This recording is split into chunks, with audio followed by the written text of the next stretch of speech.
Here are 101 facts about Dodge, quite possibly the most unhinged, tire-slaying, frat-boy brand to ever exist.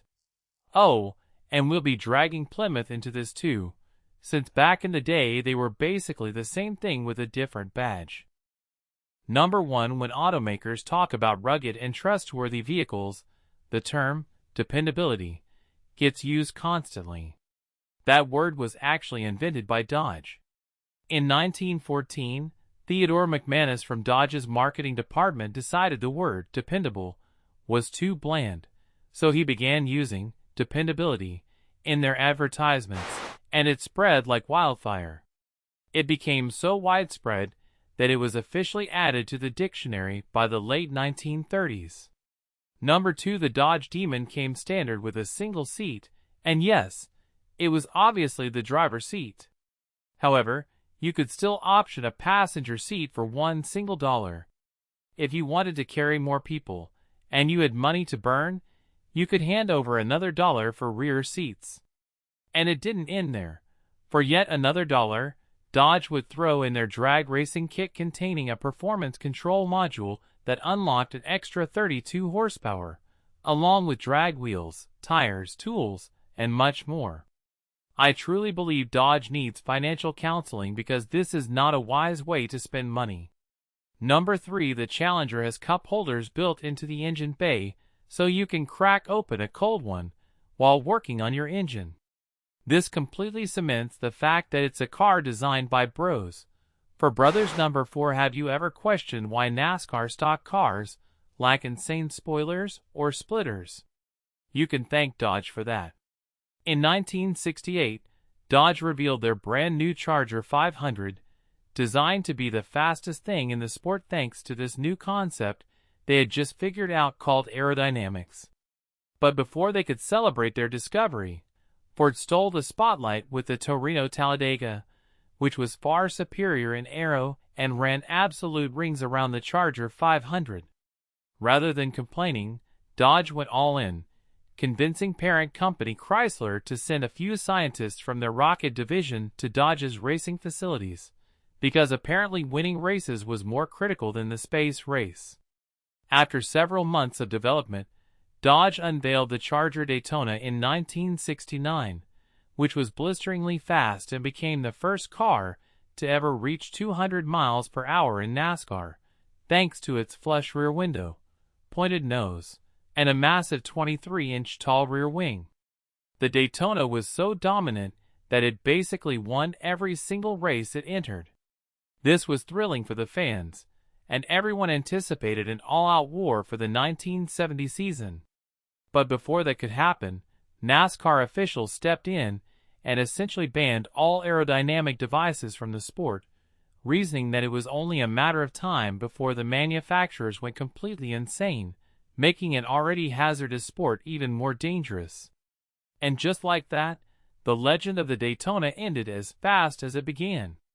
Number 5. The Demon 170's logo features a 170 neck tattoo, because the original Demon emblem was nowhere near unhinged enough to accurately represent just how stupidly absurd this 1,000 horsepower muscle car actually is. Number 6. The first-generation Dodge Viper didn't have exterior door handles. Seriously, the only way to enter was to reach inside and open the door from the interior handle, which you could do at any moment because the car had no roof, no windows, and no door locks. Number 7. Let's be honest, the primary reason we love Dodge is their powerful and thunderous Hemi V8s. But technically, Dodge hasn't actually installed a Hemi in a car since 2003. Hear me out. The word Hemi is short for hemispherical, which describes the shape of the combustion chamber. Back in 2003, however, Dodge flattened those combustion chambers to increase efficiency. Now, I'm no scientist, but if you take the hemispherical shape out of a hemispherical engine, do you really still have a Hemi? Number 8. Dodge's brand new logo, which was revealed back in 2022, is actually 62 years old and is named the frat-boy, which signifies absolutely nothing. It was a random name a single engineer dreamed up, as a placeholder until a better name could be found. But apparently, no one was ever able to devise a better name than Fratzog, so they just decided to keep it. Number 9. If you floor the throttle in a Hellcat, you can drain the entire fuel tank in just 15 minutes. Number 10. In the year 1900, John Francis Dodge and Horace Elgin Dodge established the Dodge Brothers Company to manufacture parts for other automobile companies, a venture that proved to be immensely profitable, particularly due to their partnership with Ford. At that time, Ford had just started selling the Model T, the first mass-produced car in the world, which meant the Dodge brothers were manufacturing an absolute ton of parts every single day. But their relationship soured extremely fast because Henry Ford became suspicious that the brothers intended to use the knowledge they gained from Ford to start making their own vehicles. This was especially problematic since Henry Ford had chosen to pay them with shares in the company rather than cash, meaning that if the brothers sold their shares, Henry Ford would essentially be financing their competing venture while simultaneously diluting his ownership in his own company. So he went on the offensive, threatening to start another company just to avoid giving the brothers their shares. In response, John and Horace took Henry to court, won the case, and forced Henry to pay them $25 million for their shares, which provided more than enough capital for the brothers to start selling their own automobiles in 1914. Number 11. In 1915, General George S. Patton of the United States Army utilized 3 Dodges to launch an attack on a key figure in the Mexican guerrilla army. This was a monumental event because it marked the very first time a motorized vehicle was ever used in combat. Just a few months later, the world's first tank was invented. Number 12. In 2004, Dodge introduced the SRT-10 package for the Ram 1500, which included sporty wheels, unique bumpers, a fixed spoiler on what was supposed to be a functional truck bed, and the V10 engine borrowed directly from the Viper. What's comical is that the option package cost $22,000, while the truck itself also cost $22,000. I have never seen an option package cost precisely the same amount as the vehicle it was being applied to. Number 13. If you've ever had the misfortune of being surrounded by Dodge enthusiasts, you'll notice the word Mopar being tossed around like crazy, sometimes even when they're discussing their romantic lives. Well, Mopar is actually shorthand for Chrysler Motor Parts, and the term Mopar itself was initially printed on antifreeze containers. This was quite fitting, considering antifreeze was actually invented by Chrysler. Number 14. Plymouth paid Warner Brothers a sum of $50,000 to license the name Road Runner and the distinctive horn sound from the cartoon. Number 15. Dodge has a lengthy history in Hollywood, and during the 60s and 70s, it seemed like no good movie or show was complete without a Dodge making an appearance. But one franchise particularly stood out, the Dukes of Hazzard, which was a massive marketing boost for Dodge, especially since the orange Charger used in the show, the General Lee, practically became the main character. But if we're being completely honest, the Dukes of Hazzard hurt the Charger more than anything else.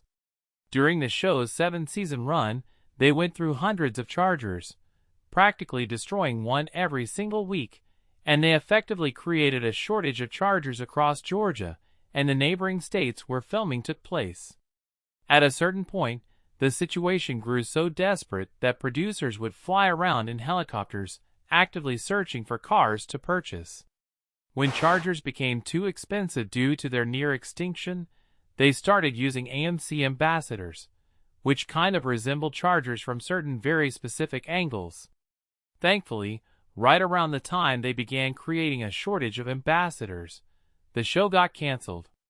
We don't know exactly how many cars were destroyed during the show, but estimates place that number around 400, although we do know for a fact that only 17 examples survived. Number 16 now, let's say you're driving and you need to do something extraordinarily stupid very quickly, and you want to be in the absolute best gear for it. In a Dodge, all you need to do is pull, and hold the downshift paddle, and the car will automatically drop into the optimal gear for the perfect power band. Number 17. The Ram TRX features an outline of a T-Rex devouring a raptor etched directly into the engine bay. Number 18. The Dodge Caravan was the very first minivan in the entire world, and it single-handedly created the minivan segment. The funny thing is, this van was originally supposed to be manufactured by Ford. You see, this vehicle was the brainchild of Hal Sperlich and Lee Iacocca, and yes, that's the very same Lee who was responsible for the Mustang.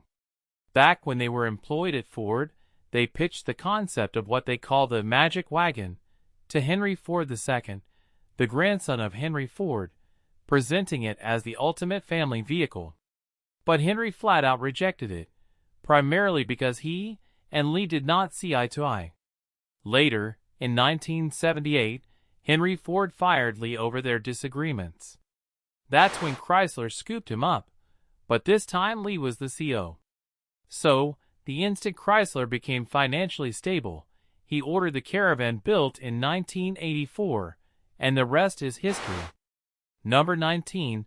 During the production run of the Demon, Dodge made the deliberate choice to skip production number 666 in order to prevent creating a larger resale market for one specific customer, given that this number is widely regarded as the number of the devil.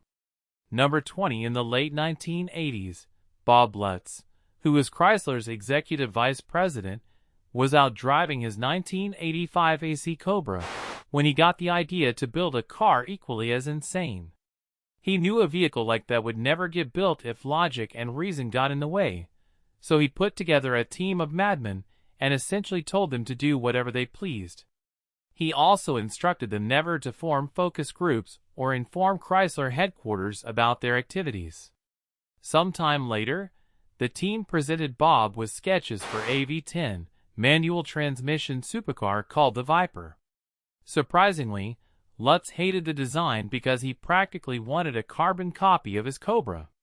But since he had guaranteed the team total creative freedom from the start, he was forced to approve the design. A few months later, the first prototype was constructed, and it was now up to Bob to get the Viper into production by pitching it to Lee Iacocca. Instead of making his case in a dull conference room, he decided to take a huge gamble and place Lee directly behind the steering wheel. After thrashing the car around the track for a solid half hour, Lee turned to Bob and said, "Well, what are you waiting for?" And just like that, the Viper was approved and entered production in 1992. Number 21. Ram owners are statistically the worst drivers on the road. That's not a biased opinion. That is a verified fact, and I have the evidence to prove it. In 2021, a study conducted by LendingTree found that drivers of Ram pickups are responsible for the highest number of accidents, DUIs, and traffic violations on the road. Now, if you are a Ram owner, you're probably calling nonsense. Well, consider this. Tesla and Subaru owners rank second and third. You really can't argue with that, can you? Number 22. In 1968, Dodge built a concept version of the Charger that had absolutely no roof because they wanted to play around with different body styles. Now, that's fairly normal.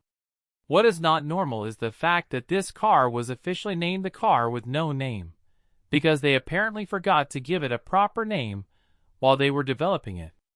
Number 23. 2023 marked the very last year Dodge produced manual transmissions. They have not, and will never again, sell cars equipped with a stick shift. Number 24. Long before they started building cars, the Dodge brothers manufactured bicycles.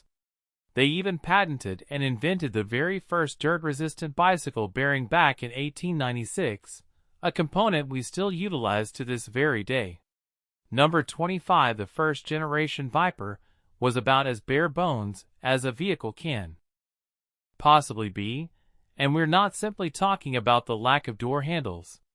The Viper came without ABS, traction control, stability control, or any form of electronic safety aids whatsoever.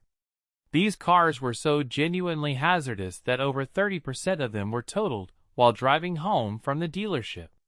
Moreover, over 75% of them were involved in some kind of accident within the first week of being purchased. But the peril didn't end there. If you somehow managed to avoid totaling your Viper, you would live long enough to suffer the snake bite, which is what owners call the act of burning your legs on the side exhaust pipes. It was no laughing matter. The snake bite was so common and Dodge received so many complaints that the exhaust outlets were relocated to the rear of the car in 1996. Number 26. In the late 60s, Dodge was actively searching for a marketing campaign that would go viral, but rather than pursuing a cool angle, they decided to go the route of puns. The result was the Dart Swinger in 1969, which was marketed towards the smart swingers. By the way, swinger technically refers to someone who is lively, exciting, and fashionable, but most of us recognize it as a term from, well, you know. Believe it or not, this campaign saw a degree of success, but its effectiveness gradually faded as people began getting ridiculed for it, forcing Dodge to terminate the campaign after a couple of years.